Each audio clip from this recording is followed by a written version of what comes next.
এই যে শোনো, এবার তোমরা সবাই ভালো করে শোনো। এই যে সামনে 23 সাল এসে চল, 23 সাল রাত 12টা বাজলে কিন্তু হ্যাপি নিউ ইয়ার, আর আছে মাত্র 4-5 ঘন্টা। এই 4-5 ঘন্টাতে আমাকে এমন ভাবে অনুষ্ঠানটা করা লাগবে। এই ইয়ার গতবার কিন্তু যে আউলা মাউলা ডান্স করিয়া স্টেজটা ভাঙি ফেলাইছেন, এটা করা যাবার নাই। আমাকে ভালোভাবে সুন্দরভাবে অনুষ্ঠানটা করা লাগবে, পিকনিকটা জাঁকজমক করা লাগবে, ঠিক আছে? সেইভাবে করা লাগবে। হ্যাঁ, তোরা সবাই একসাথে থাকবেন।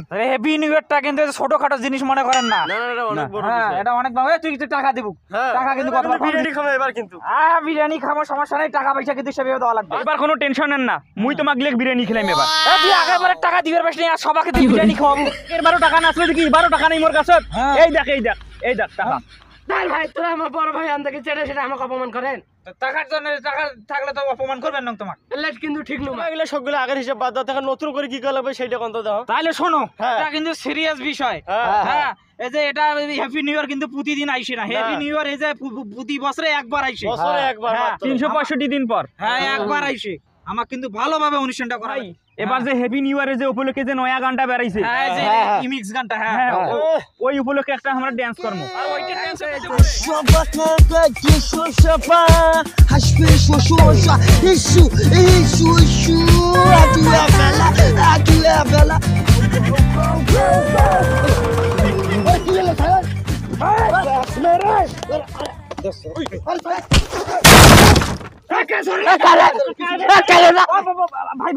কি শুরু করছেন? আরে ভাই তোরা জানেন না, এই যে হ্যাপি নিউ ইয়ার রাত 12টার সময় 4-5 ঘন্টা আছে, হারা ড্যান্সের প্র্যাকটিস করেছিল। তা তোরা আমার ড্যান্সে আইসো, আমার পিকনিক থাকো এবার। তোরা তো থাকেন না। এই হ্যাপি নিউ ইয়ার কি তোমার মার বিয়ে না তোমার বাপের বিয়ে? তারে বাদে তোমার গ্যাসের প্র্যাকটিস পিট দেওয়ার আগে কোনটা করে যাইবেন? প্রধানমন্ত্রীর আসন যাইবেন, তোরা ড্যান্স দিবে, তারে প্র্যাকটিস করেন চল। আরে ভাই বছরে একটা দিন এসে হ্যাপি নিউ ইয়ার, আর এই হ্যাপি নিউ ইয়ার সারি দিবেন না, এটা আমার সারা রাত আজকে ডান্স চলবে। কি কইছ?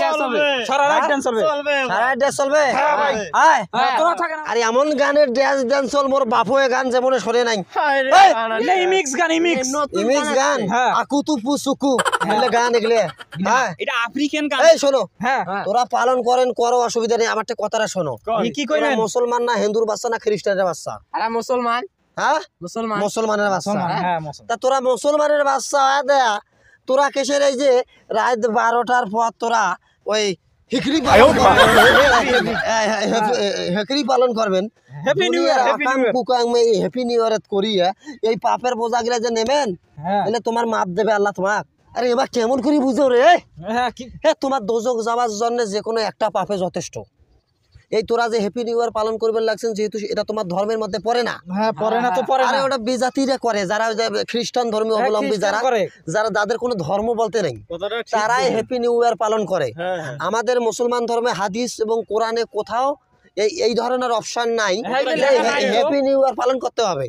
তাহলে তোমরা কোন হিসাবে এই হ্যাপি নিউ ইয়ার পালন করার জন্য, তাও ফির হ্যাপি নিউ ইয়ার রাত 12টার পরে এলাও 3 ঘন্টা 3.5 ঘন্টা সময়, তার আগত তোরা ড্যাশ লাগাইছেন, তার উপর ড্যাশের প্র্যাকটিস পর্যন্ত লাগাইছেন, এগুলো তোমাকে দোজকের দিকে টানি নিয়ে যায়। আসলে খারাপ আল্লাহর পথ তোরা নাই। তোরা এখান থেকে তওবা করো যে আমরা এই হ্যাপি নিউ ইয়ার থেকে আমরা বিদায় নিলাম, আমরা আর আমাদের জীবনে হ্যাপি নিউ ইয়ার পালন করবো না। ভাই তোরা জিনিসটা কথাটা ঠিকই কইছেন, হারা বুঝতে পাইনি এইভাবে। তা তোরা তওবা করো, আল্লাহ আমি তওবা করলাম, আমার জীবনে আমার ছাওয়া ছোট কারো জীবনে এই হ্যাপি নিউ ইয়ার পালন করতে দেব না। আপনারাও সতর্ক থাকবেন।